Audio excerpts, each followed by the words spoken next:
करुणा सिंधु दीनबंधु जगत्पथे गोपेश गोपिका कांत राधाकांत नमोस्तुते। जय श्री राधे। इकोनॉमी श्रीमद् भागवते तृतीय स्कंधेर द्वितीय अध्याय থেকে পাঠ করছি। ভগবান শ্রীকৃষ্ণের শরণ। শ্রীল সুখদেব গোস্বামী বললেন, বিদুর যখন মহাভাগবত উদ্ধবকে প্রিয়তম ভগবান শ্রীকৃষ্ণ সম্বন্ধীয় কথা বলতে অনুরোধ করলেন, তখন ভগবত স্মৃতিজনিত তীব্র উৎকণ্ঠার ফলে উদ্ধব তৎক্ষণাৎ উত্তরদানে অক্ষম হলেন। তিনি বাল্যকালে 5 বছর বয়সে শ্রীকৃষ্ণের সেবায় এমনই মগ্ন থাকতেন যে তার মা তাকে প্রাতরাশ করার জন্য ডাকলেও তিনি তা গ্রহণ করতে ইচ্ছা করতেন না। উদ্ধব এইভাবে তার শৈশব থেকে নিরন্তর ভগবানের সেবা করেছিলেন এবং বার্ধক্যেও তার এই সেবাবৃত্তি হ্রাস পায়নি। শ্রীকৃষ্ণের বার্তা তাকে জিজ্ঞাসা করা হলে তৎক্ষণাৎ তার কৃষ্ণ সম্বন্ধীয় সব কথা স্মরণ হয়েছিল। ক্ষণকালের জন্য উদ্ধব পূর্ণ মৌনতা অবলম্বন করলেন এবং তার দেহ অচল হয়ে রইল। তীব্র ভক্তি যুগে তিনি ভগবানের শ্রীপাদপদ্ম স্মরণপূর্বক অমৃত আস্বাদনে সম্পূর্ণরূপে নিমগ্ন হয়ে রইলেন এবং তখন মনে হচ্ছিল তিনি যেন গভীর থেকে গভীরতর আনন্দে মগ্ন হচ্ছেন। বিদুর পূর্ণ ভগবত প্রেমজনিত বিকারসমূহ উদ্ধবের সর্বাঙ্গে প্রকাশ পেতে দেখলেন। তার ঈষৎ উন্মিলিত নেত্রদ্বয় থেকে অশ্রু ঝরে পড়তে লাগল। বিদুর বুঝতে পারতেন যে উদ্ধব প্রগাঢ় ভগবত প্রেম লাভ করে কৃতার্থ হয়েছেন। মহান ভক্ত উদ্ধব শীঘ্রই ভগবত ধাম থেকে মনুষ্যলোকে ফিরে এলেন এবং চোখ মুছে তার পূর্ব স্মৃতি জাগরিত করে প্রসন্ন চিত্তে তিনি বিদুরকে বলতে লাগলেন, হে প্রিয় বিদুর, কৃষ্ণরূপ সূর্য অস্তমিত হওয়ার কালরূপ মহাসর্প আমাদের গৃহকে গ্রাস করেছেন। অতএব আমাদের কুশল সম্বন্ধে আমি আর কি বলবো? সমস্ত গ্রহ লোক সহ এই ব্রহ্মাণ্ড অত্যন্ত দুর্ভাগ্যশালী এবং তার থেকে অধিক দুর্ভাগা হচ্ছে যদুবংশের সদস্যরা, কেননা তারা শ্রীহরিকে পরমেশ্বর ভগবান রূপে চিনতে পারেননি। ঠিক যেমন চন্দ্র সমুদ্রে থাকার সময় মাছেরা তাকে চিনতে পারেনি। যাদবেরা সকলেই ছিলেন অভিজ্ঞ ভক্ত। তারা লোকের চিত্তস্থ ভাব জানার ব্যাপারে অত্যন্ত দক্ষ এবং অভিজ্ঞ ছিলেন। সর্বোপরি তারা সর্বদাই শ্রীকৃষ্ণের সঙ্গে ক্রীড়া করতেন, কিন্তু তা সত্ত্বেও তারা কেবল তাকে অন্তর্যামী রূপেই জানতেন। ভগবানের মায়ার দ্বারা বিভ্রান্ত ব্যক্তিদের বাক্যে কোনো অবস্থাতে পূর্ণরূপে ভগবানের শরণাগত ব্যক্তিদের বুদ্ধিভ্রষ্ট করতে পারে না। ভগবান শ্রীকৃষ্ণ, যিনি পৃথিবীর সকলের সম্মুখে তার শাশ্বত স্বরূপ প্রকাশ করেছিলেন, আবার যারা আবশ্যকীয় তপশ্চর্যা না করার ফলে তাকে যথাযথভাবে দর্শন করার অযোগ্য ছিল, তিনি তার স্বরূপ সেই সমস্ত ব্যক্তিদের দৃষ্টির অগোচর করেছিলেন। ভগবান এই জড়জগতে তার যোগমায়া বলে আবির্ভূত হয়েছেন। তার লীলার উপযোগে তার নিত্য শাশ্বত রূপে তিনি এসেছেন। সেই লীলাসমূহ এতই মনোহর যে তাতে ঐশ্বর্যমদে গর্বিত সকলের, এমনকি বৈকুণ্ঠাধিপতি ভগবানেরও বিস্ময় উৎপাদন হয়। তাই শ্রীকৃষ্ণের চিন্ময় দেহ সমস্ত ভূষণের ভূষণ স্বরূপ। ত্রিভুবনের সমস্ত দেবতারা মহারাজ যুধিষ্ঠিরের রাষ্ট্রীয় যজ্ঞে ভগবান তারপর তিনি সেই অসুরের অন্তপুরে প্রবেশ করেছিলেন। ত্রিভুবনের সমস্ত দেবতারা মহারাজ যুধিষ্ঠিরের রাষ্ট্রীয় যজ্ঞে ভগবান শ্রীকৃষ্ণের নয়নানন্দকর রূপ দর্শন করে এই অনুমান করেছিলেন যে বিধাতার মনুষ্য নির্মাণ বিষয়ে যে নৈপুণ্য ছিল তা সমস্তই এই শ্রীমূর্তি প্রকাশে নিঃশেষিত হয়েছে।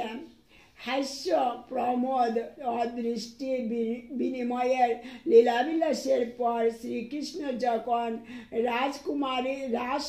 ব্রজসুন্দরীদের ত্যাগ করেছিলেন তখন তারা অত্যন্ত ব্যথিত হয়েছিলেন।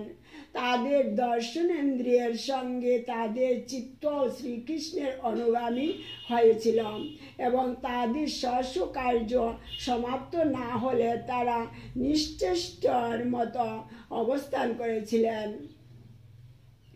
চেতন ও জড় উভয় সৃষ্টিরই পরম কৃপাময় নিয়ন্তা পরমেশ্বর ভগবান অজ, কিন্তু যখন তার শান্তশিষ্ট ভক্ত এবং যারা প্রকৃতির অধীন ব্যক্তিদের মধ্যে সংঘর্ষ হয় তখন তিনি মহত্ত্ব সহ অগ্নিসদৃশ আবির্ভূত হন। আমি যখন শ্রীকৃষ্ণের কথা চিন্তা করে জন্মরহিত হওয়া সত্ত্বেও তিনি কারাগারে জন্মগ্রহণ করেছিলেন, শত্রুর ভয়ে তিনি আত্মগোপন করে তার পিতার প্রতিরক্ষা থেকে দূরে ব্রজে বাস করেছিলেন এবং অসীম শক্তিশালী হওয়া সত্ত্বেও তিনি ভয়ে মথুরা থেকে পলায়ন করেছিলেন। এই সমস্ত বিভ্রান্তিকর ঘটনা আমার মনে খেদ উৎপন্ন করে। শ্রীকৃষ্ণ কংসের ভয়ে দূরে থাকার জন্য তার পিতামাতার চরণ সেবা করতে অক্ষম হওয়ার ফলে তাদের কাছে ক্ষমা ভিক্ষা করেছিলেন।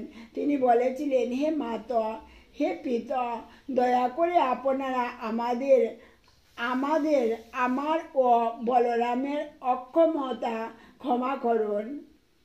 ভগবানের এই প্রকার আর সমস্ত আচরণের স্মৃতি আমার হৃদয়কে ব্যথাতুর করেছে। যারা পৃথিবীকে ভারাক্রান্ত করেছিল, ভগবান শ্রীকৃষ্ণ শুধুমাত্র তার ভ্রুভঙ্গিরূপ কৃতান্তের দ্বারা তাদের সংহার করেছিলেন। তার চরণ কমলে রেণু এমনকি একবার মাত্র যিনি আঘ্রাণ করেছেন তিনি কি আর তা বিস্মিত হতে পারেন? আপনি নিজেও দেখেছেন কিভাবে চেদিরাজ শিশুপাল কৃষ্ণ বিদ্বেষী হওয়া সত্ত্বেও যোগীরা সম্যক যোগ অনুশীলন করার প্রভাবে যে সিদ্ধি বাঞ্ছা করেন সেই সিদ্ধি লাভ করেছিলাম। তার বিরহ কে সহ্য করতে পারে? তেমনি অন্য যে সমস্ত যোদ্ধা কুরুক্ষেত্রের রণাঙ্গনে অর্জুনের বাণের আঘাতে পবিত্র হয়েছিলেন, শ্রীকৃষ্ণের নয়নানন্দকর মুখকমলের শুভা তাদের নয়ন দ্বারা পান করতে করতে প্রাণ ত্যাগ করেছিলেন, তারাও ভগবানের ধাম প্রাপ্ত হয়েছিলেন। ভগবান শ্রীকৃষ্ণ তিনের অধীশ্বর এবং সমস্ত ঐশ্বর্যের অধিকারী স্বতন্ত্র পরম পুরুষ। অসংখ্য লোকপালেরা তাদের মুকুট তার শ্রীপাদ পদ্মে স্পর্শ করে বিবিধ সামগ্রীর দ্বারা তার পূজা করেন। হে বিদুর, রাজ সিংহাসনে আসীন অগ্রসেনের সম্মুখে দণ্ডায়মান হয়ে যখন তিনি অর্থাৎ শ্রীকৃষ্ণ মহারাজ দয়া করে অবধান করুন, এই বলে নিবেদন করতেন। সেই কথা স্মরণ হওয়ার ফলে আমার মতো বৃত্তদের অন্তঃকরণ কি ব্যতীত হয় না? আহা, দুষ্ট পুতনা রাক্ষসী শ্রীকৃষ্ণের প্রাণ সংহার করার উদ্দেশ্যে কালকূট মিশ্রিত স্তন পান করিয়ে দাত্রীর যোগ্য গতি লাভ করেছিল।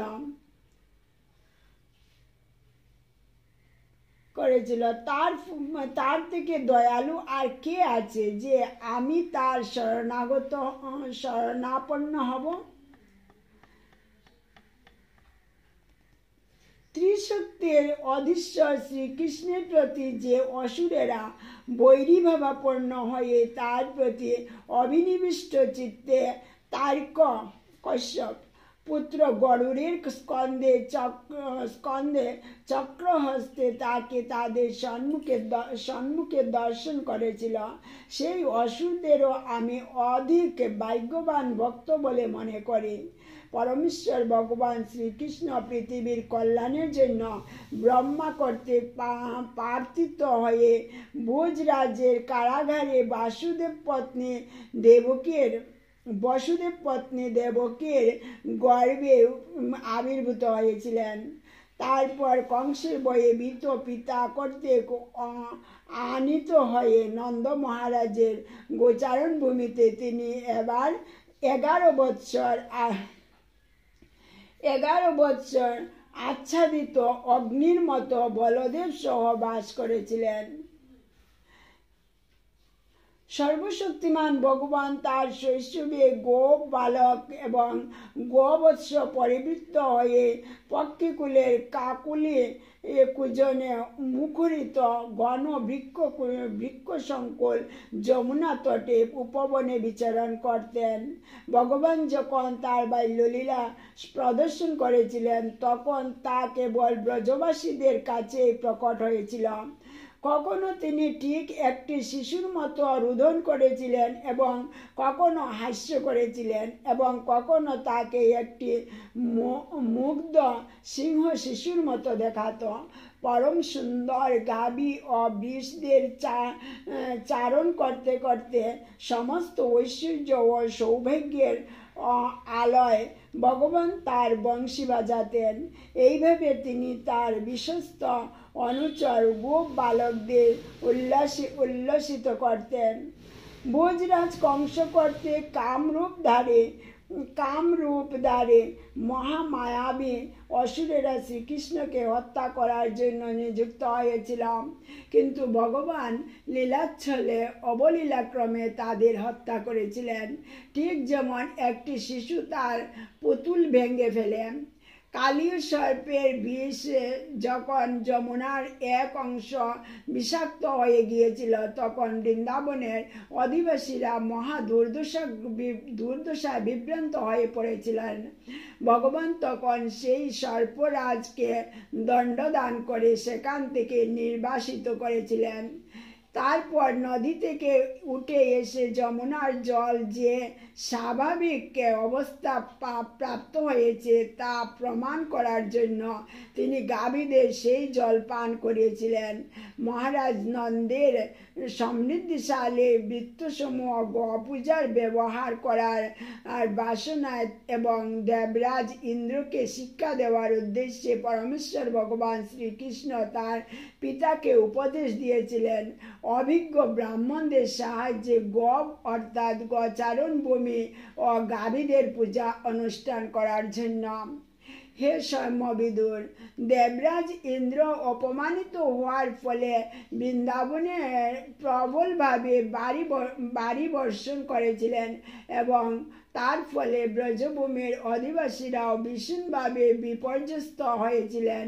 কিন্তু পরম দয়ালু ভগবান শ্রীকৃষ্ণ গোবর্ধন পর্বতকে ছত্রের আকারে ধারণ করার লীলাবিলাসের দ্বারা তাদের সেই বিপদ থেকে রক্ষা করেছিলেন। শরৎকালের পূর্ণচন্দ্রের জ্যোৎস্নায় জ্যোৎস্নায় উজ্জ্বল রাত্রে ভগবান শ্রীকৃষ্ণ মনোহর সঙ্গীতের দ্বারা গোপীদের আকৃষ্ট করে রমণী সমাজের ভূষণ রূপে সুশোভিত হয়ে আনন্দ উপভোগ করেছিলেন। জয় শ্রী রাধে। হরে কৃষ্ণ কৃষ্ণ কৃষ্ণ হরে হরে, হরে রাম রাম রাম হরে হরে। জয় শ্রী রাধে। আপনারা মন দিয়ে শুনবেন, এই পাঠগুলা শুনতে খুবই ভালো লাগে। ভগবান সব বাল্যলীলা বিদুর উদ্ধবকে প্রশ্ন করেছিলেন এবং উদ্ধব সেই প্রশ্নগুলির উত্তর দিচ্ছিলেন। শুনতে খুবই ভালো লাগে। হৃদয়ের মধ্যে কি অনুভব হয়, মনে হয় সত্যি ভগবান আমাদের সামনে এই সমস্ত লীলা করছেন। মন দিয়ে শুনলে এইভাবে অনুভূতি হয়। আপনারাও মন দিয়ে শুনবেন, খুব ভালো লাগে। জয় শ্রী রাধে।